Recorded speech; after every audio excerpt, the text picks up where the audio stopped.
बिस्मिल्लाहिर्रहमानिर्रहीम अस्सलामु अलैकुम स्टूडेंट्स, हम सेकंड ईयर फिज़िक्स से इंशाल्लाह आज रियोस्टेट को डिस्कस करेंगे।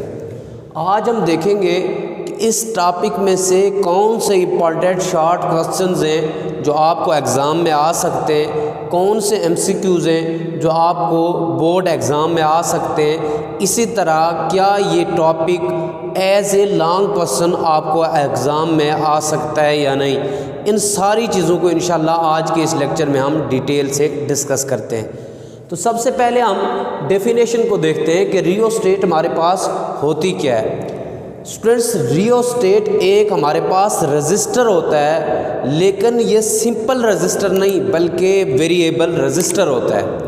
यानी हम रियोस्टेट को सिंपली डिफाइन कर सकते हैं, A resistor whose resistance is changing is called rheostat or variable resistor। यानी ऐसा रजिस्टर जिसकी रेजिस्टेंस चेंज होती रहती है उसी को हम रियोस्टेट या वेरिएबल रजिस्टर कहते हैं, क्योंकि वेरी का मतलब भी चेंज होना है, वेरी मीन चेंज। तो ऐसा रजिस्टर जिसकी रेजिस्टेंस कंटिन्यूसली चेंज होती रहती है उसी को हम क्या कहते हैं, रियोस्टेट कहते हैं। तो रियोस्टेट को सिंपली हम डिफाइन कर सकते हैं, a resistor whose resistance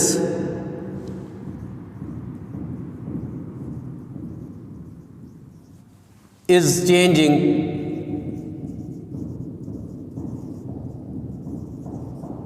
is called rheostat or variable resistor। यानी ऐसा रजिस्टर जिसकी रेजिस्टेंस चेंज होती रहती है उसी को हम कहते हैं वेरिएबल रजिस्टर या रियोस्टेट। स्टूडेंट्स, डिफरेंट एक्सपेरिमेंट्स में हमें करंट की डिफरेंट अमाउंट रिक्वायर्ड होती है। कहीं पे हमें करंट की मैक्सिमम अमाउंट रिक्वायर्ड होती है, कहीं मिनिमम अमाउंट रिक्वायर्ड होती है। यानी कहीं पे हमें करंट ज़्यादा मिकदार में रिक्वायर्ड होता है, कहीं पे हमें स्मॉल अमाउंट में रिक्वायर्ड होती है करंट की। तो हमें ऐसी डिवाइस चाहिए होती है जो करंट को कंट्रोल करे या करंट को इंक्रीज़ या डिक्रीज़ करे। तो ऐसी डिवाइस को ही हम रेजिस्टेंस कहते हैं, क्योंकि रेजिस्टेंस क्या है, opposition of flow of charge. यानी कि ये चार्ज के फ्लो को अपोज करती है या करंट को अपोज करती है। तो जहाँ पे हमें करंट की स्मॉल अमाउंट ज़रूरत होती है वहाँ पे हम रेजिस्टेंस लगा देते हैं, और अगर हम करंट को बहुत ज़्यादा मिनिमाइज़ करना चाहते हैं, बहुत ज़्यादा कम करना चाहते हैं तो लार्ज रेजिस्टेंस लगा देते हैं। अब हर जगह पे हमें रेजिस्टेंस चेंज करने में डिफ़िकल्टीज़ का सामना करना पड़ता है। फॉर एग्जांपल, अगर हमें 5 एम्पेयर करंट रिक्वायर्ड हो तो डेफिनेटली हम एक वायर का एक small part as a resistor use कर सकते हैं। यानी ऐसी वायर जो रेजिस्टेंस के तौर पे यूज़ की जा सकती हो या जिसके अंदर रेजिस्टेंस हो उसको हम एज ए रजिस्टर यूज़ कर सकते हैं। लेकिन अगर हमें 2 एम्पेयर करंट रिक्वायर्ड हो, यानी 5 के बजाय 2, डेफिनेटली अब हमें जो वायर ज़रूरत पड़ेगी तो उसकी लेंथ ज़्यादा होगी। तो लेंथ उसकी ज़्यादा होगी तो उसकी वजह से उसकी रेजिस्टेंस भी ज़्यादा होगी। रेजिस्टेंस ज़्यादा होगी तो करंट की अमाउंट कम होगी, तो करंट हमारे पास 2 एम्पेयर आ जाएगा। अब कंटिन्यूसली वायर को चेंज करना ये एक डिफ़िकल्ट प्रोसेस होता है, इसलिए हम एक ऐसा रजिस्टर लगा देते हैं जो चेंज होता रहता है, जिसको हम वेरिएबल रजिस्टर कहते हैं। वेरी मीन चेंज, यानी ऐसा रजिस्टर लगा देते हैं जो चेंज होता रहता है। फॉर एग्जांपल, अगर कहीं पे हमें लार्ज अमाउंट रेजिस्टेंस की रिक्वायर्ड होती है तो हम उसकी लेंथ इंक्रीज़ कर देते हैं। अब लेंथ क्योंकि रेजिस्टेंस के डायरेक्टली प्रोपोर्शनल है तो लेंथ इंक्रीज़ करने से रेजिस्टेंस भी इंक्रीज़ होगी, तो इसकी वजह से करंट क्या होगा, डिक्रीज़ होगा। तो रेजिस्टेंस की लार्ज अमाउंट अगर रिक्वायर्ड होगी तो डेफिनेटली करंट डिक्रीज़ होगा। इसी तरह अगर हमें कहीं पे रेजिस्टेंस की स्मॉल अमाउंट रिक्वायर्ड हो, यानी कि करंट अगर हमें लार्ज अमाउंट में चाहिए, स्मॉल रेजिस्टेंस की अमाउंट रिक्वायर्ड हो, तो हम क्या करेंगे, लेंथ को डिक्रीज़ करेंगे।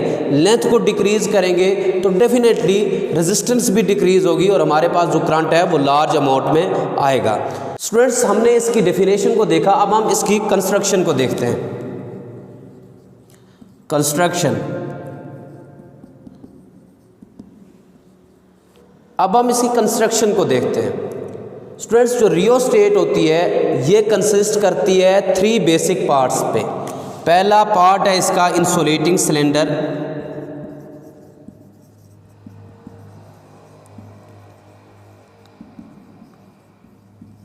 दूसरा हमारे पास है मैगनीन वायर,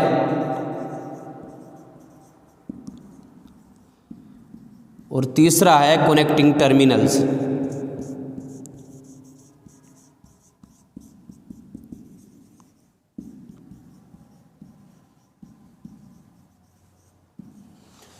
स्टूडेंट्स यहाँ पे ये हमने रियोस्टेट ड्रा की हुई है। ये एक इंसुलेटिंग सिलेंडर हमारे पास है, ये इंसुलेटिंग सिलेंडर है और इसके ऊपर हमने एक वायर को वाउंड किया हुआ है जिसे हम मैगनीन वायर कहते हैं। और यहाँ पे हमने 2 फिक्स टर्मिनल कनेक्ट किए गए, ये ए और बी ये फिक्स टर्मिनल है, और ये जो सी है ये हमारे पास है स्लाइडिंग टर्मिनल। यानी ए और बी 2 फिक्स टर्मिनल है और सी स्लाइडिंग टर्मिनल है, 3 टर्मिनल इसके साथ कनेक्ट किए गए। अब हम रियोस्टेट को यूज़ कैसे करते हैं या किस पर्पज़ के लिए यूज़ करते हैं, तो याद रखिएगा स्टूडेंट्स, रियोस्टेट को हम एज आ वेरिएबल रजिस्टर और एज आ पोटेंशियल डिवाइडर यूज़ करते हैं। यानी यूजेज में हम इसके लिखेंगे एज ए वेरिएबल रजिस्टर, यानी वेरिएबल रजिस्टर के तौर पे हम इसको यूज़ करते हैं, और दूसरा है एज ए पोटेंशियल डिवाइडर, और पोटेंशियल डिवाइडर के तौर पे भी हम इसको यूज़ कर सकते हैं। Divider as a variable resistor भी यूज़ करते हैं और एज ए पोटेंशियल डिवाइडर भी यूज़ करते हैं। तो सबसे पहले हम देख लेते हैं कि एज ए वेरिएबल रजिस्टर कैसे हम रियोस्टेट को यूज़ कर सकते हैं। तो स्टूडेंट्स ये हमारे पास रियोस्टेट है, ये इसके 2 फिक्स टर्मिनल हैं ए और बी, और जो तीसरा टर्मिनल इसके आया है ये सी, ये स्लाइडिंग टर्मिनल है। अब इन दोनों में से ए और बी में से हमें ए कनेक्ट करना पड़ता है, जबकि जो स्लाइडिंग टर्मिनल सी है इसको हम लाजमी कनेक्ट करते हैं। यानी ए और बी जो हमारे पास फिक्स टर्मिनल हैं इनमें से हम किसी एक को कनेक्ट करते हैं और सी को हमें लाजमी कनेक्ट करना पड़ता है। अगर हम यहाँ पे ए और सी को कनेक्ट कर दें, फॉर एग्जांपल यहाँ पे मैंने ए और सी को कनेक्ट कर दिया, तो जब हम ए और सी को कनेक्ट करेंगे तो अगर सी स्लाइड कर रहा है टुवर्ड ए, अगर ये सी स्लाइड करेगा टुवर्ड ए, तो डेफिनेटली जो लेंथ होगी वो क्या होगी, डिक्रीज होगी। जब लेंथ डिक्रीज करेगी तो डेफिनेटली रेजिस्टेंस भी डिक्रीज करेगी, क्योंकि हम स्टडी कर चुके हैं कि जो रेजिस्टेंस होती है ये डायरेक्टली प्रोपोर्शनल होती है लेंथ के। तो अगर लेंथ इंक्रीज करेगी तो रेजिस्टेंस भी इंक्रीज करेगी, लेंथ डिक्रीज करेगी तो रेजिस्टेंस भी डिक्रीज करेगी, क्योंकि डायरेक्ट प्रोपोर्शन का मतलब ये होता है कि अगर एक क्वांटिटी इंक्रीज हो रही हो तो दूसरी उसी रेशियो से इंक्रीज होती है, अगर एक डिक्रीज हो रही हो तो दूसरी उसी रेशियो से डिक्रीज होती है। अब यहाँ पे देखें, अगर स्लाइडिंग टर्मिनल सी मूव कर रहा है टुवर्ड ए, तो यहाँ पे जो लेंथ होगी रियोस्टेट की वो डिक्रीज करेगी, लेंथ डिक्रीज करेगी तो रेजिस्टेंस भी डिक्रीज करेगी। ऐसे ही अगर ये मूव करे अवे फ्रॉम ए, यानी ये जो हमारे पास स्लाइडिंग टर्मिनल सी है ये मूव करे अवे फ्रॉम ए से दूर मूव करे, तो डेफिनेटली इसकी जो लेंथ होगी वो इंक्रीज़ करेगी। तो जब लेंथ इंक्रीज़ करेगी तो रेजिस्टेंस भी इंक्रीज़ करेगी। तो इस तरह हम इसको as a variable resistor use कर सकते हैं। तो जब हमें रेजिस्टेंस की स्मॉल अमाउंट रिक्वायर्ड हो तो हम इसको मूव करवाएंगे टुवर्ड ए, तो डेफिनेटली लेंथ डिक्रीज़ होगी तो रेजिस्टेंस भी डिक्रीज़ होगी।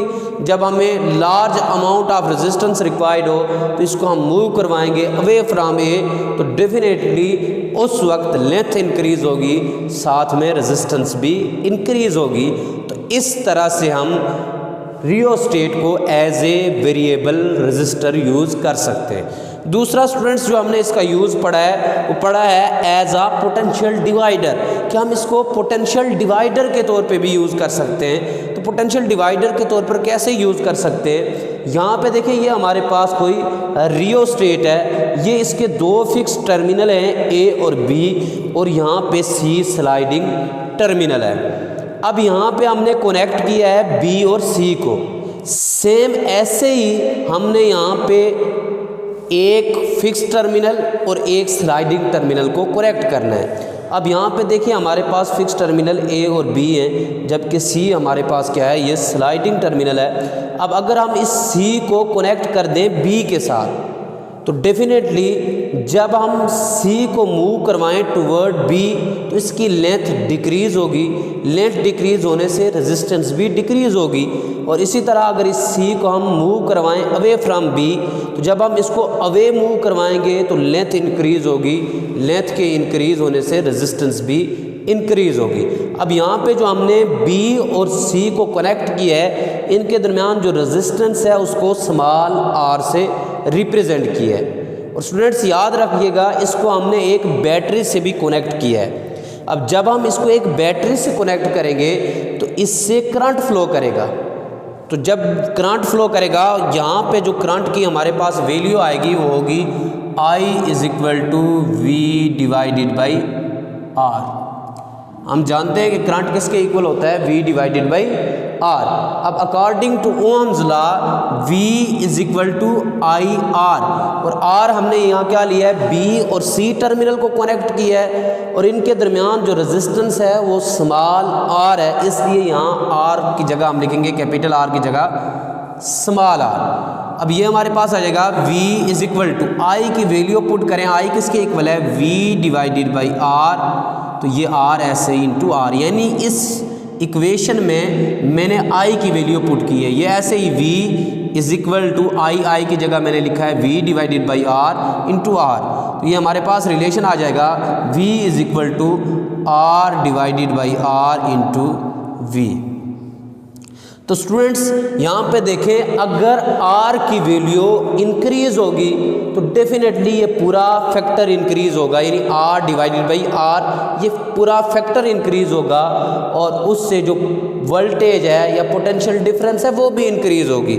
लेकिन अगर R की वैल्यू डिक्रीज़ होगी तो ये पूरा फैक्टर डिक्रीज़ होगा, जिससे जो हमारे पास पोटेंशियल डिफरेंस या वोल्टेज की वैल्यू है वो भी डिक्रीज़ करेगी।